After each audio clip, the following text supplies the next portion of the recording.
Mon raisonnement clinique, c'est d'abord, on élimine ce qui pue du cul. Pour les schématiser, c'est TINTIV. Traumatique, infectieux, neurologique, vasculaire, inflammatoire et tumoral. On élimine les trucs qui puent du cul et ensuite, on va partir que ton problème, il est simple. Si jamais on part du problème que ton problème est simple, on va mettre en place une solution simple. Et c'est seulement si la solution simple ne fonctionne pas qu'on va partir du principe que ton problème est peut-être un petit peu plus compliqué que ça. AVS avec Philippe Robichon.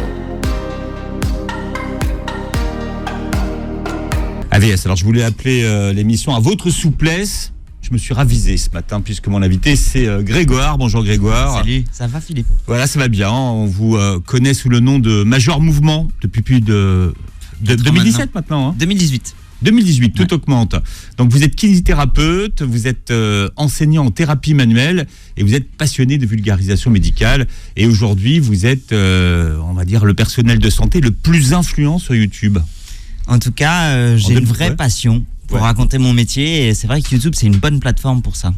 Mais c'est vrai, aujourd'hui, vous avez été distingué comme le professionnel de santé. Alors vous êtes quelques-uns, les personnels de santé de YouTube. Je pense qu'en fait, le Covid a changé beaucoup de choses et les professionnels de santé ont décidé de se lancer sur les réseaux sociaux pour essayer de faire passer des informations. Et c'est vrai que le métier de kiné, avec tous les exercices qu'on peut donner pour faire à la maison, c'était une plateforme parfaite.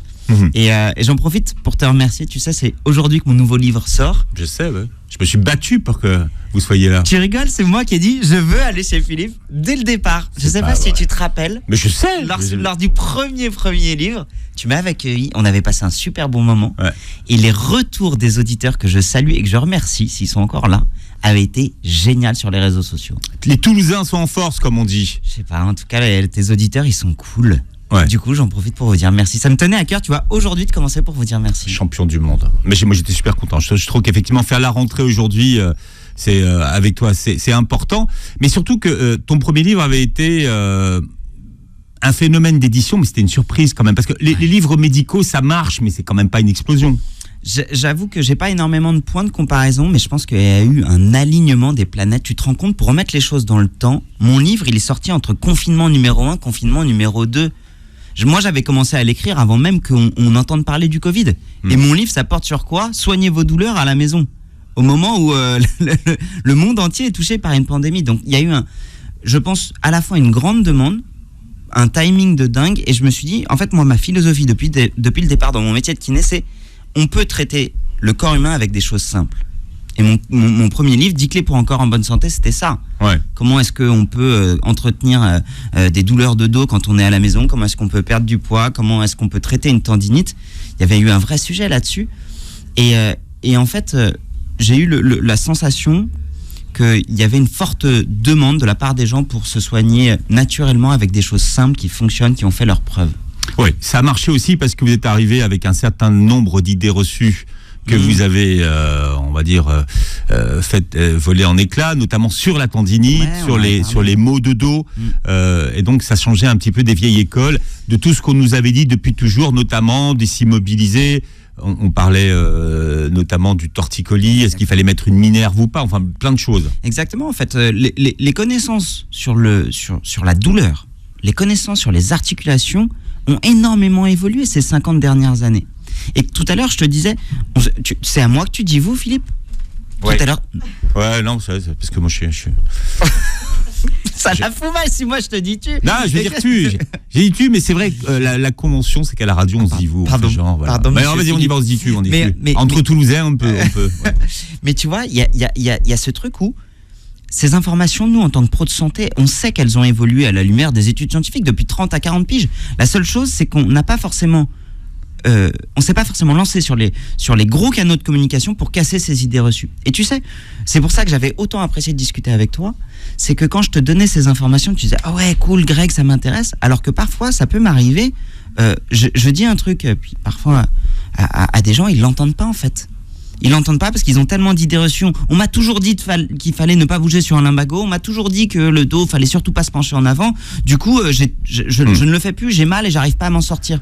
Avec quelque chose qui nous rapproche, c'est qu'on a pratiqué le rugby. Moi, je me souviens au rugby que quand on nous disait qu'on avait une tendinite, rien que l'idée de m'arrêter 3 semaines, je l'entendais pas. Ouais. Donc qu'est-ce que je faisais ? Je faisais des infiltrations et j'allais courir. Quand on se luxait l'épaule, pareil, on s'arrêtait pas 3 semaines, on jouait. Donc on était toujours en mouvement finalement. Alors, le rugby, c'est pas forcément le meilleur exemple en termes de sport santé. Oui. C'est un secret pour personne. Pour les quadriceps, si. Tu n'es pas qu'un quadriceps, Philippe. Tu es bien plus que ça. Mais le rugby, c'est pas un exemple pour le sport santé, surtout quand on commence à parler d'infiltration, de compétition et tout. Je pense qu'il faut quand même comprendre. Il y a 30 ans, c'est ce qu'on faisait. Oui, sur mais les c'est pas parce qu'on tendinites, faisait des trucs il y a 30 ans que c'est vrai aujourd'hui. Ce que je veux dire, c'est que souvent, on a tendance à ériger le sport de haut niveau comme une sorte de chose qu'il faut faire. Non, le sportif de haut niveau, c'est un contexte très particulier. Ça n'est pas du sport santé. Puisque c'est être prêt pour une échéance qui correspond à un calendrier sportif. Et parfois, l'erreur qu'on peut avoir, c'est qu'on regarde ça dans nos télés, on se dit « Ah putain, tel joueur a fait ça, il faut que je fasse la même chose, parce que forcément, si c'est lui le meilleur, moi je veux le meilleur pour moi. » Bah en fait, si tu conduis une Citroën C3 Cactus, on va pas te mettre un moteur de Formule 1 et tu vas pas avoir l'entretien d'une Formule 1. Et en vrai, si jamais on te met un moteur de Formule 1, il y a de fortes chances pour que tu finisses dans le mur quand tu vas essayer de faire ton créneau le matin. Ça sent le vécu, la Citroën, c'est pas Cactus, parce que l'exemple est tellement recherché.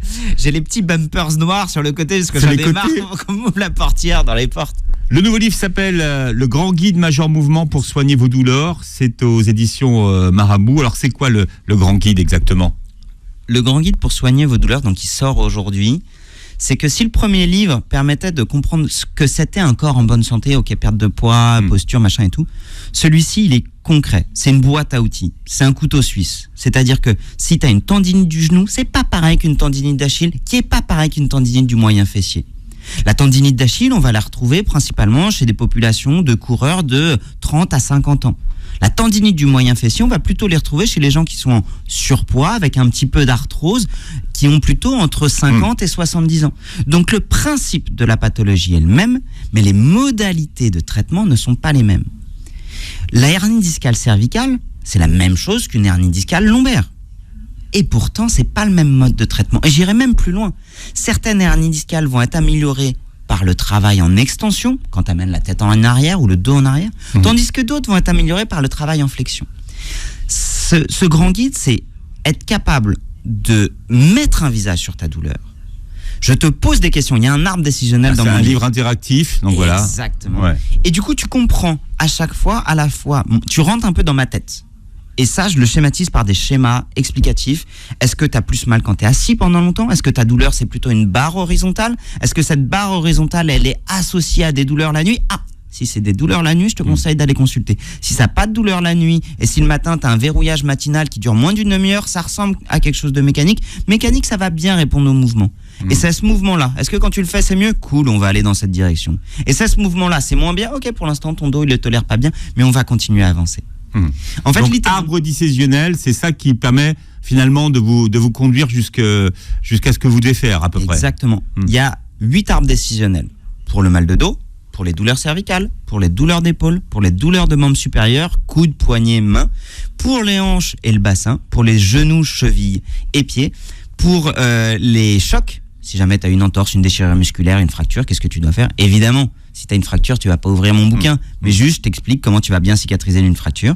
Et aussi pour les maladies des seniors, des femmes enceintes et des juniors. Et donc en fait, ce bouquin, tu imagines, quand je l'ai écrit, j'ai imaginé un truc que tu as dans ton placard à pharmacie, et tu as un symptôme, et tu dis ok, j'ai pris mon rendez-vous, mais mon rendez-vous chez le médecin, il est pour dans 3 jours, j'ai envie d'avoir un peu d'infos. Qu'est-ce qu'il me raconte ce kiné à bretelles ? Et je te l'explique. Enfin, de moins en moins, il a de bretelles. Ah, je les ai oubliés ce matin. Il est de plus en plus torse nu, ce qui explique que les vidéos cartonnent. Ce sont des vieux trucs appliqués sur les réseaux sociaux, mais c'est vrai. Bah, ça fonctionne. Ça y est pour beaucoup pour votre succès. En tout cas, je dirais que je désinhibe le corps. Le corps, je sais comment il fonctionne. On est tous foutus pareil et autant être torse nu, ça marche mieux.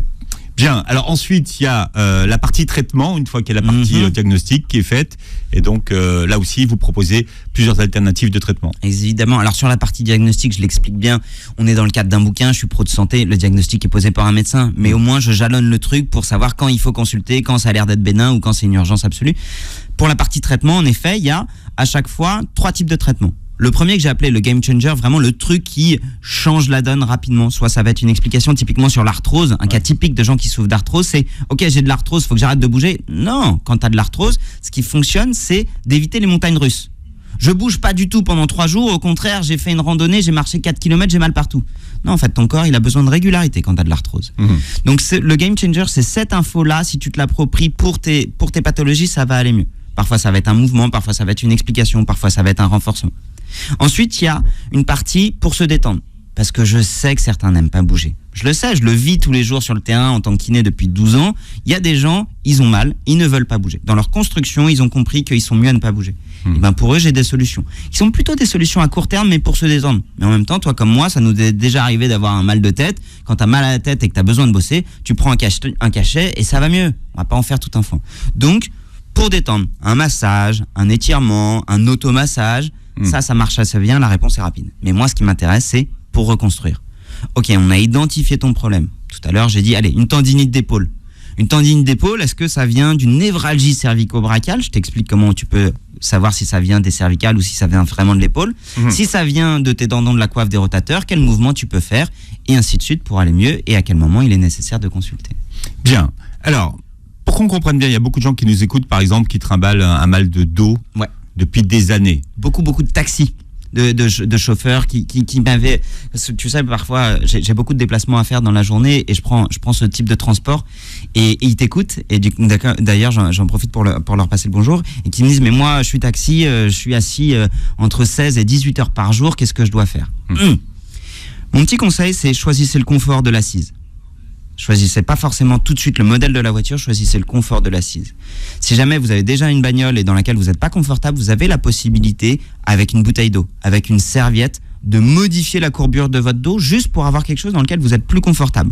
Pour certains d'entre vous, ça va être de mettre une serviette enroulée, une bouteille d'eau dans le bas du dos parce que vous serez plus confortable en extension. Pour d'autres, ça va être au contraire d'être plus penché en avant. Pour d'autres, ça va être d'avoir un siège plus élevé. Vraiment, prenez ce temps-là de voir ce qui est le plus confortable. Ensuite, une fois que vous êtes assis, vous avez la possibilité de bouger. Bouger le bassin dans un sens et dans l'autre. Vous retrouverez tout ça sur mes vidéos YouTube, comment bouger le bassin et ainsi de suite. Ok ? Et puis, si jamais il y a un mal de dos qui s'est installé, c'est là où mon bouquin peut vous aider. Est-ce qu'il y a un nerf sciatique qui est un peu irrité ? Quels sont les mouvements qu'on peut faire pour le nerf sciatique ? Est-ce que vous avez une douleur qui devient vraiment invalidante ? Qu'est-ce que vous devez faire ? Est-ce que c'est ok ? Je sais que beaucoup de chauffeurs, je prends cet exemple parce qu'il est très parlant, on parle des chauffeurs, mais chauffeurs on peut parler chauffeurs de taxi, ambulanciers, ou même des gens... Chauffeurs-livreurs. Ouais, ou même des gens qui seraient assis toute la journée au boulot et qui auraient un métier sédentaire, tu vois. Est-ce que c'est ok juste de se faire 3 heures de foot le samedi, le dimanche alors que tu es assis toute la journée ? Oui. Parce que la grosse photo, c'est finalement ton cœur, ton cerveau, tes poumons. 3 heures d'activité, peut-être un peu plus intense le samedi, valent mieux que rien du tout. Si jamais tu arrives à trouver le temps, et c'est pas facile quand tu t'es tapé 16 à 18 heures de boulot, d'aller marcher 20 à une demi-heure, ouais, c'est pas facile. Bah, peut-être que ça peut être le moment où tu prends ton épouse, tes gamins, et tu dis, allez, on va faire une marche avec papa, maman. Ouais. Et juste, tu te trouves un moment social où tu bouges un peu, c'est pas complètement idiot, ça fonctionne ça. Quel est le raisonnement clinique que tu appliques quand quelqu'un vient te voir ? Ah, elle est géniale cette question. Je crois que c'est la base. C'est la base. Mon raisonnement clinique, c'est d'abord on élimine ce qui pue du cul. En gros, je veux m'assurer. Qu'on appelle les drapeaux rouges. Ça, on les connaît. C'est pour les schématiser, c'est Tintive. C'est le premier chapitre de mon Tintive. Donc c'est mnémotechnique. Exactement. Tintiv. Traumatique, infectieux, neurologique, vasculaire, inflammatoire et tumoral. Je l'explique dans mon bouquin, j'ai fait une vidéo, vous pourrez retaper drapeau rouge sur YouTube, Major Mouvement, et je vais vous expliquer en 5 minutes quels sont ces signes qui méritent vraiment d'aller consulter de manière urgente ou non, mais qui nécessitent un avis médical. Faut pas attendre que ça passe. Ça va pas passer. Ça veut pas dire que vous allez crever, hein. Ça veut dire que là, votre problématique nécessite un avis médical et un traitement médical. Comme je le répète toujours, je suis kiné et je propose des solutions simples. Les solutions simples, elles marchent pour des problématiques simples. Ce raisonnement clinique, c'est d'abord éliminer les trucs qui puent du cul. Une fois qu'on élimine les trucs qui puent du cul, on peut être déjà rassuré. L'erreur qui se passe régulièrement, c'est que moi, ce que je dis, on élimine les trucs qui puent du cul et ensuite, on va partir que ton problème, il est simple. Si jamais on part du problème que ton problème est simple, on va mettre en place une solution simple. Et c'est seulement si la solution simple ne fonctionne pas qu'on va partir du principe que ton problème est peut-être un petit peu plus compliqué que ça. Et on commence pas, c'est pour expliquer, c'est qu'on commence pas par ce qui est compliqué. Exactement. Parce que quand on commence par ce qui est compliqué et qu'on apporte une solution compliquée et que ça ne fonctionne pas, les gens se disent quoi ? Ah ben mon problème est encore plus compliqué. Et là, ils commencent à flipper.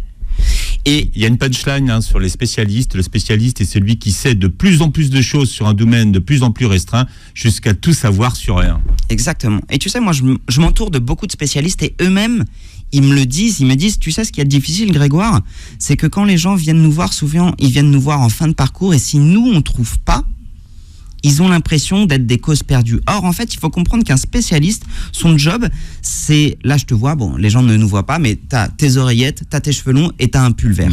Le spécialiste, lui, ne voit que le pull vert. Ça ne veut pas dire que tu n'as pas de cheveux longs, ça ne veut pas dire que tu as... c'est fait pour, d'ailleurs. On fait diversion. Mais en fait, le spécialiste, il voit que ce pourquoi il est formé. Et moi, ma spécialité, c'est d'être généraliste. Je comprends bien les choses simples. Si c'est compliqué, j'ai un bon carnet d'adresses et je vais vous réorienter. Mais commençons par soigner les choses simples, et c'est seulement si les choses simples ne trouvent pas de solution qu'on va penser que c'est compliqué et pas l'inverse. On prend un exemple sur le mal de dos. Ouais. Alors, on ne dit pas le mal de dos, c'est quelque chose que tu mets systématiquement au pluriel, toi. Oui, les maux de dos, bien sûr.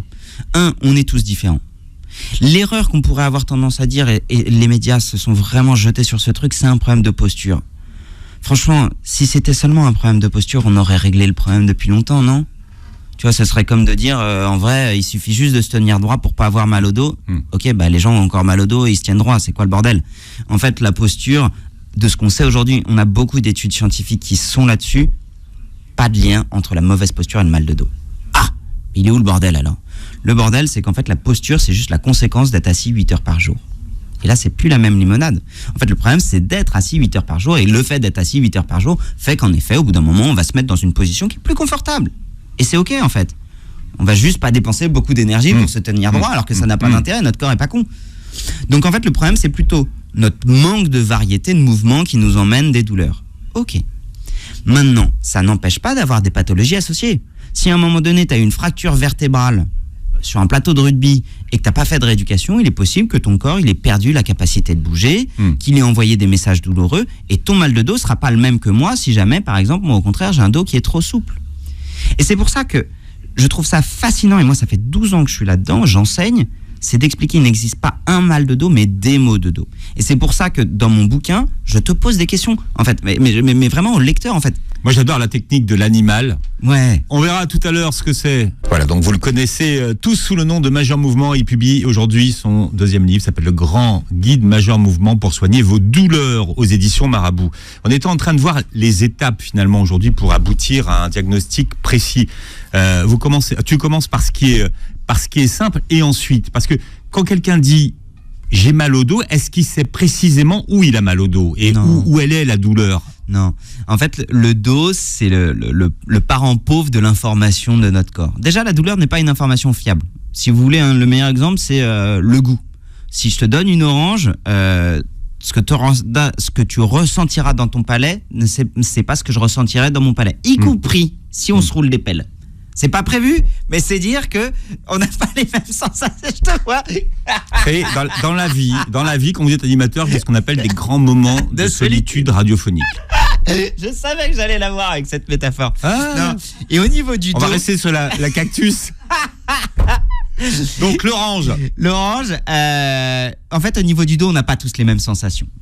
Et du coup, par contre, on est capable de mettre dans de grandes familles, en fonction des visages de la douleur, des hypothèses de diagnostic. Je parle bien d'hypothèses.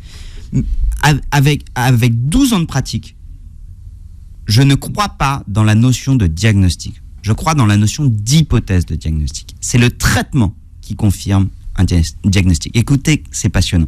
En fait, la douleur peut porter tellement de visages qu'aujourd'hui, quand un patient vient me voir, et c'est ce que j'explique dans le livre, il va me décrire une douleur un peu type, en fonction de son âge, de ses antécédents, de la localisation de sa douleur. Est-ce que c'est un point ? Est-ce que c'est une barre ? Est-ce que cette barre est verticale ? Est-ce qu'elle est horizontale ? Est-ce qu'elle est lorsqu'il passe de la position assise à debout ? Est-ce elle est quand il se retourne dans le lit ? Est-ce que c'est quand il est assis pendant longtemps, debout pendant longtemps ? Est-ce que c'est à l'effort ? Est-ce que c'est au repos ? Qu'est-ce qui diminue cette douleur ? Qu'est-ce qui l'augmente cette douleur ? Ok, bah ça en fait, ces questions, ça me permet de mettre le mal de dos dans différentes familles, par ordre de probabilité. Statistiquement, je sais que si jamais vous prenez votre âge, chez des populations qui n'ont pas mal au dos, c'est la probabilité que vous ayez une hernie discale. Vous avez 50 ans et même si vous n'avez pas mal au dos, si on vous passe une IRM, on trouvera dans 50% des cas une hernie discale, y compris si vous n'avez pas mal au dos. Et alors là, ça, effectivement, ça pose plein de questions sur la hernie discale. Et sur la hernie discale et sur la douleur. Donc en fait, moi, quand quelqu'un... Une hernie discale ne fait pas forcément mal. Exactement. Et vous pouvez très bien avoir des gens qui ont des douleurs horribles, type hernie discale, tu leur passes une IRM et il n'y a que dalle. Et là, qu'est-ce qu'on leur dit ? Sciatique. On leur dit la douleur est dans votre tête. Mais ce qui n'est pas faux. Mais tout est dans la tête. Tout. La douleur, la vue, le goût, tout est dans la tête. La seule erreur qu'on a quand on dit le mal, la douleur est dans votre tête, c'est que les gens disent « mais je suis pas fou, je l'invente pas ». Non, c'est juste qu'en fait, une IRM ne montre pas la douleur. Une IRM, c'est une photo à un instant T de l'architecture de votre dos. Ça ne montre pas la douleur. La douleur est générée à 100% par le cerveau. La douleur peut être générée en fonction de ce qui se passe dans le dos. Et parfois oui, et parfois non. C'est plus complexe que ça. Et c'est pour ça que la notion de diagnostic « j'ai mal parce que j'ai une hernie discale, j'ai mal parce que j'ai une arthrose » est fausse. Ce à quoi on doit se fier, c'est la clinique. Qu'est-ce que vous ressentez ? Et c'est pour ça que dans ma réflexion, c'est d'abord on élimine ce qui pue du cul. Si jamais tu viens de tomber et que tu as une fracture vertébrale, on va d'abord passer une IRM, on va d'abord passer une radio et te donner le traitement. Mais si jamais on élimine ce qui pue du cul, on va t'écouter, on va regarder un peu ce qui se passe. Ouais. Ok, maintenant, une fois qu'on regarde un peu à quoi ressemble ta douleur, on va essayer de voir ce qui l'augmente, ce qui la diminue. Et devine quoi ? On va aller dans le sens de ce qui la diminue et on va éviter ce qui l'augmente.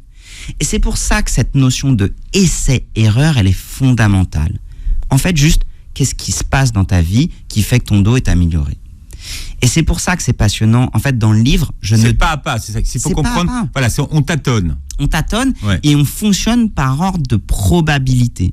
C'est beaucoup plus probable quand tu as 50 ans que tu aies une douleur type discale et une douleur type discale, dans 75% des cas, est plutôt améliorée par un schéma d'extension et dans 25% des cas, plutôt améliorée par un schéma de flexion. En gros, si tu as une hernie discale, un tableau discal, tu auras plutôt tendance à être amélioré quand tu te penches en arrière. Ouais. Mais pour 25% des cas, ça va plutôt les aggraver, ils seront améliorés par la flexion. Et pour une partie d'eux, ils seront et aggravés par l'extension et aggravés par la flexion, auquel cas pour eux c'est peut-être plus intéressant de prendre un médicament. Tout ça je l'explique dans le bouquin, vraiment pas à pas. Et pour certains d'entre eux, ils seront améliorés et par l'extension et par la flexion. Et c'est là où tu comprends que, en fait, la santé, le corps, le dos, c'est pas une recette. Ce serait trop beau que ce soit une recette. Vous avez mal au dos, faites ça, ça marche pas, c'est bullshit. Celui qui dit ça, soit il a rien compris, soit c'est un menteur. On doit avancer étape par étape, individu par individu, et ça on peut fonctionner avec ce que j'appelle le raisonnement clinique. J'ai rien inventé, hein. J'ai juste vulgarisé un truc qu'on utilise en santé depuis 60 piges. Et même depuis 2000 ans, je pense. Alors, quel est le lien avec son animal, je sais pas si on dit totem ou son animal, et la douleur qu'on ressent, par exemple ? J'ai utilisé cette métaphore pour dire, si jamais je joue souvent avec à ce jeu-là avec mes enfants dans la voiture, ok, papa pense à un animal, vous devez essayer de le retrouver. Mes enfants, ils ont 3 et 7 ans, et tu sais ce qu'ils font ? Ils disent, papa, c'est un dauphin ? Papa, c'est une mangouste ? Papa, c'est un chien ? En fait, tu dois organiser tes questions. Est-ce que c'est un mammifère ? Est-ce qu'il vit dans l'eau ? Ok. S'il vit dans l'eau, tu le découpes par famille, en fait. S'il vit dans l'eau, est-ce qu'il est gros ? Est-ce qu'il est petit ? Est-ce qu'il a des nageoires ? Est-ce que c'est un poule ? Enfin, est-ce qu'il a des tentacules ? Et en fait, en divisant tes questions par famille, t'arrives juste avec un raisonnement beaucoup plus facile pour dire, ok, ce que vous avez, c'était un dauphin.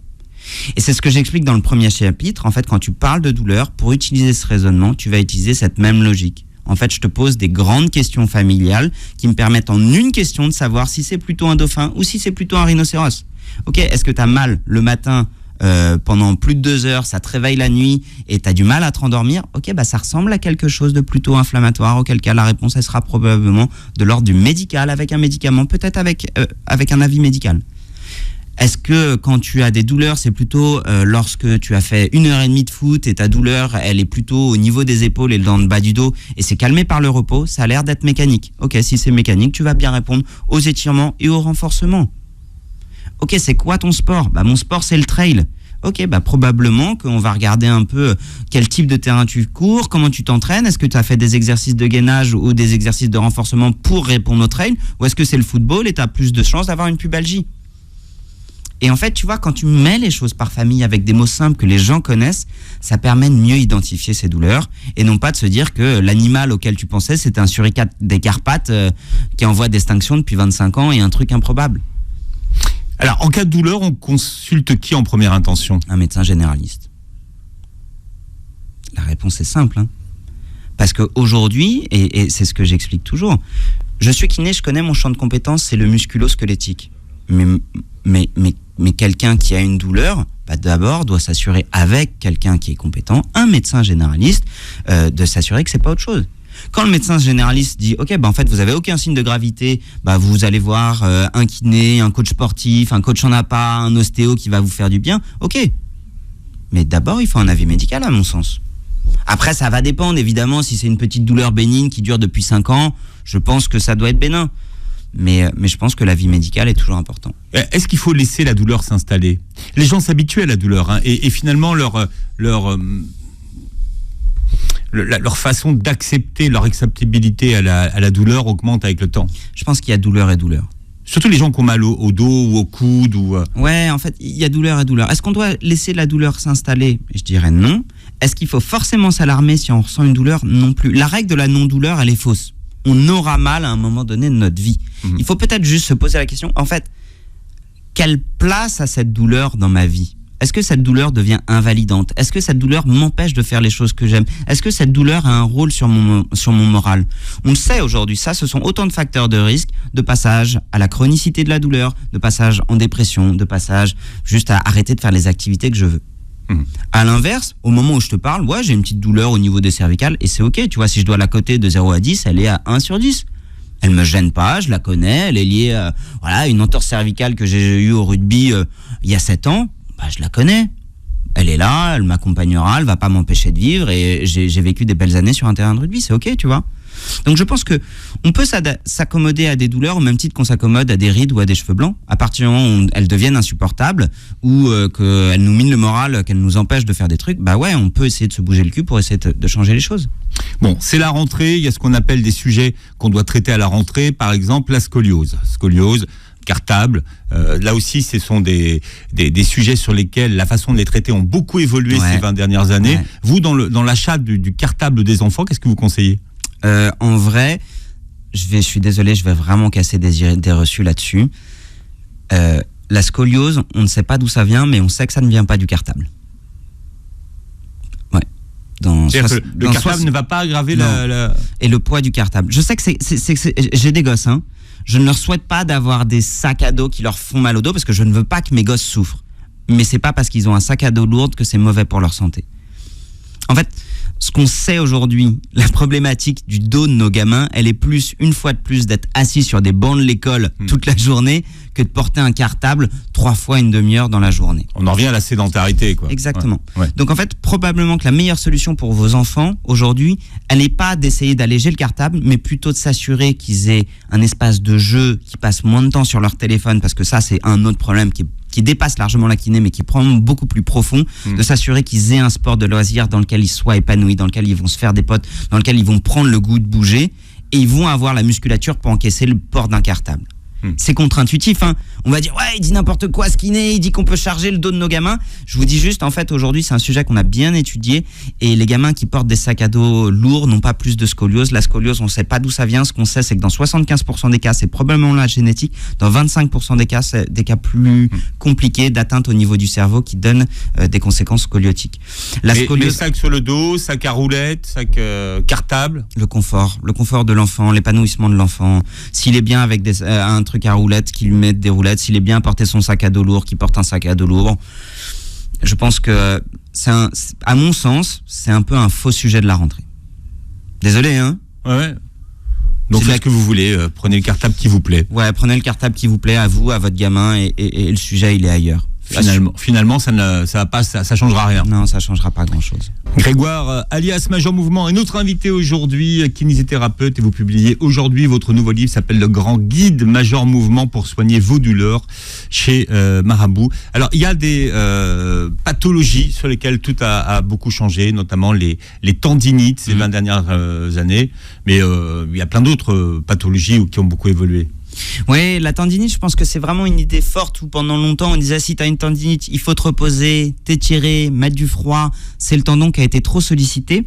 Aujourd'hui, on sait que la tendinite, c'est principalement tu as fait trop vite, trop fort, trop longtemps sur une structure qui n'était pas entraînée à encaisser aussi fort, aussi vite, aussi longtemps. Ce qu'il y a d'intéressant là-dedans, c'est que du coup, si tu prends quelqu'un qui est complètement sédentaire, qui a fait du jardinage tout le week-end alors qu'il n'est pas habitué à ça, il peut se faire une tendinite. Si tu prends un sportif de haut niveau qui augmente sa contrainte d'entraînement pour répondre à une échéance sportive, il peut se faire une tendinite. J'ai fait trop vite, trop fort, trop longtemps sur une structure qui n'était pas entraînée. Maintenant, toutes les tendinites se valent pas. Tu vas avoir classiquement la tendinite d'Achille, tu vas avoir la tendinite de genou, tu l'as évoqué là un peu en off, séquelles d'Osgood-Schlatter, syndrome rotulien, syndrome de l'essuie-glace, tout ça. Ok ? Et ce qu'on sait aujourd'hui... Syndrome de l'essuie-glace, pour tout le monde, c'est mon préféré. Pourquoi ? Ah, mais j'aime bien. Tu l'aimes bien, ouais. C'est la douleur sur la face latérale du genou, qui porte aussi le nom de syndrome du fascia lata ou syndrome de la bandelette iliotibiale. Ce que j'explique aussi dans le bouquin, c'est qu'on aime bien donner 3 noms compliqués pour parler de la même chose. C'est celui qui t'empêche de faire plus de 3 km quand tu cours. Exactement. C'est celui qui vraiment, au bout de 3 km, boum, tu peux plus. Donc c'est de comprendre qu'en fait, aujourd'hui, sur un tendon, c'est ce que j'expliquais beaucoup dans le premier livre, sur la théorie. En gros, un tendon, aujourd'hui, quand il te fait mal, le premier truc à faire, c'est gérer cette contrainte mécanique. L'adapter. T'as fait trop vite, trop fort, c'est ok. Pendant 3-4 jours, tu vas faire un repos relatif. Et après, tu vas faire du renforcement spécifique des tendons autour et de lui-même. Parce qu'en fait, comprendre la cellule musculaire, comprendre le tendon, c'est quoi ? Quand tu fais du sport, tu pètes une partie de tes fibres musculaires. Pendant la nuit, et en fonction de ce que tu as bouffé, elles vont se reconstruire pour être plus fortes, plus endurantes et mieux répondre à la contrainte mécanique et au sport. Le corps se répare la nuit. Exactement, ouais. Le corps se répare la nuit, d'où l'importance du repos et d'où l'importance de la bouffe. Maintenant, si jamais tu fais trop fort, tu t'entraînes trop, il n'a pas le temps de se réparer. C'est littéralement comme si tu faisais un chantier à la maison, que t'enlèves tout le gravat, ouais. Mais que dès que tu commences à poser des briques, tu renlèves les briques que tu as posées. Ça marche pas comme ça. C'est pour ça qu'aujourd'hui, un vrai consensus, c'est soyons progressifs. C'est bête comme le jour et pourtant ça fonctionne bien. 3 jours de repos et après on renforce. Et après on renforce progressivement. Malika, bonjour. Oui, bonjour. Bienvenue Malika. Bonjour Malika. Merci beaucoup. Ah, ça va. Alors, quelle est votre question Malika ? Alors, moi, j'ai des douleurs. Ouais. Très très fort, on va dire 9 sur 10 quand j'ai des douleurs. Et je suis pliée à 2, je ne bouge plus pour ne pas avoir plus de mal. Ouais. J'ai même pas le temps de prendre quelque chose pour soulager ma douleur. Et le problème, que quand je vais en urgence, scanner, prise de sang, ils me disent que j'ai rien. Alors quand vous dites douleur, est-ce que vous pouvez préciser peut-être Malika où vous avez mal ? Oui, j'avais mal au niveau de la poitrine. Parce que, je ne sais pas, parce qu'avant, j'ai travaillé comme aide-soignante. J'étais aide-soignante à l'hôpital et j'ai porté beaucoup. Quand j'arrivais à la retraite, avant la retraite, j'avais une pneumopathie. Et depuis que j'étais malade, et j'ai toujours cette douleur-là. Et cette douleur-là, elle est à 9 sur 10 en permanence, Malika ? Oui. 8, 9. D'accord. Et okay. je ne bouge plus. Ok. Je reste pliée en 2. Ok. Alors en fait, là, moi, ce qui va m'intéresser, Malika, on va reprendre un peu cet arbre décisionnel, à savoir, en fait, moi, je veux m'assurer que ce soit rien qui craigne une douleur à la poitrine, vive et intense. Waouh ! Il faut en effet immédiatement avoir un avis médical. Ça peut être un arrêt cardiaque, ça peut être quelque chose de compliqué. Donc, en effet, aux urgences, ils ont fait ce qu'il fallait. Excusez-moi, j'ai fait tout. J'ai fait radio, j'ai vu un spécialiste pour le cœur, j'ai rien. Exactement. Ça, c'est le principal.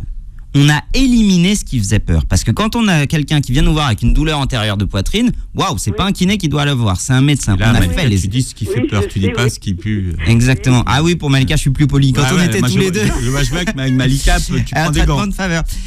Et donc, en fait, aujourd'hui, maintenant, on est sur autre chose. Comprendre que l'intensité de la douleur que vous ressentez, Malika, n'est pas en lien avec un danger immédiat.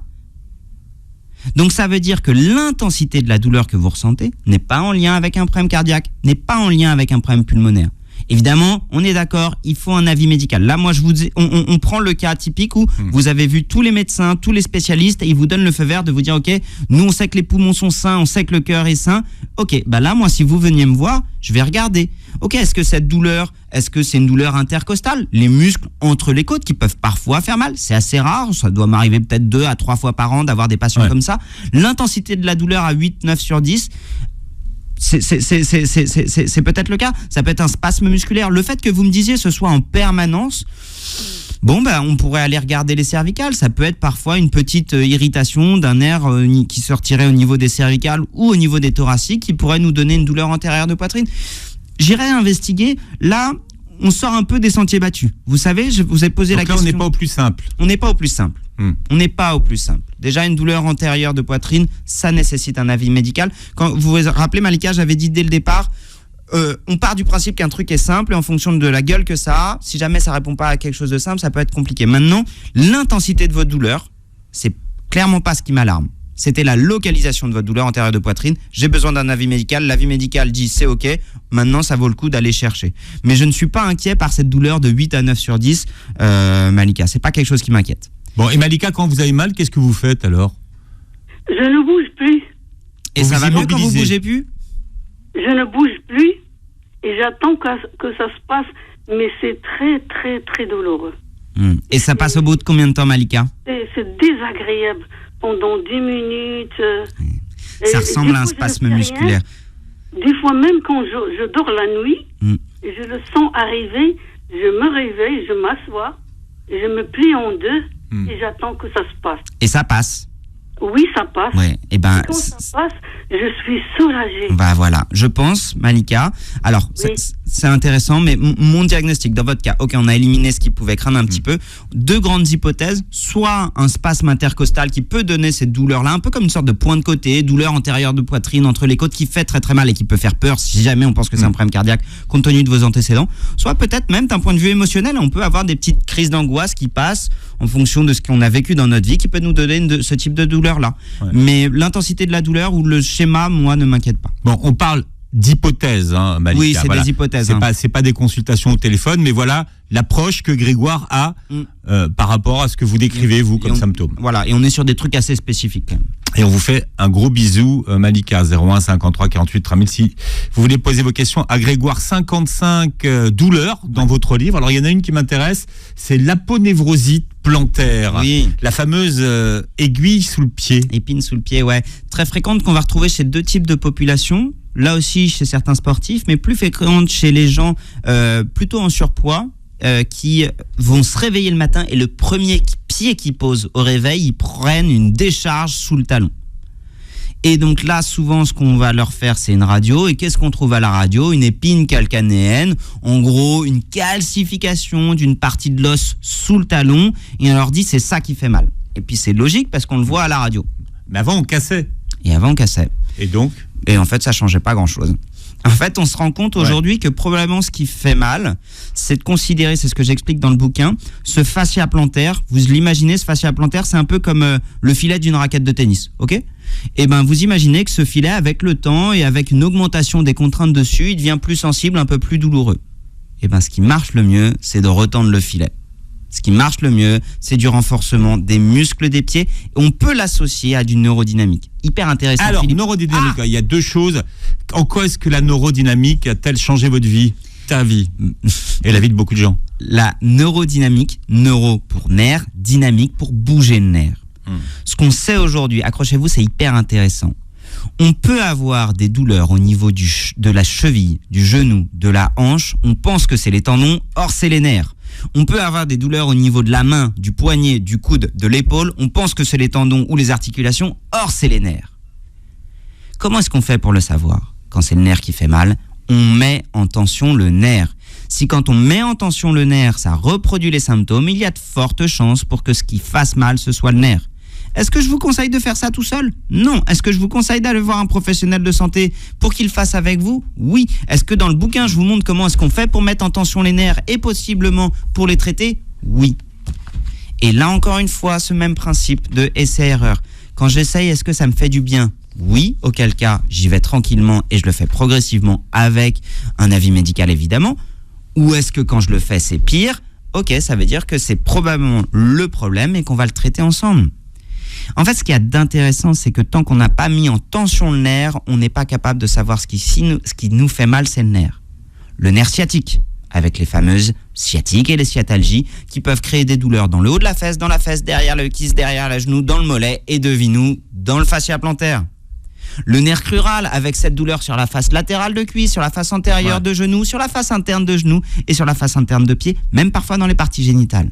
Ça, c'est pour le membre inférieur. Je vous explique dans le bouquin comment le tester, comment le traiter et qui aller voir en cas de douleur. Et la même chose. C'est vrai que ce sont des zones où il y a beaucoup de douleurs qui peuvent se ressembler, mais qui ne sont pas exactement les mêmes. Exactement, parce qu'en fait. Autour de la fesse, par exemple. Exactement. Tout n'est pas sciatique. Tout n'est pas sciatique. On peut avoir ce même type de névralgie, donc névralgie, douleur du nerf, nerf, algie, douleur du nerf, qu'on peut retrouver dans le membre supérieur et au niveau des cervicales. Combien de personnes sont persuadées d'avoir une tendinite d'épaule alors qu'en fait ils ont une irritation d'un nerf qui sort des cervicales et qui donne le même tableau douloureux au niveau des épaules.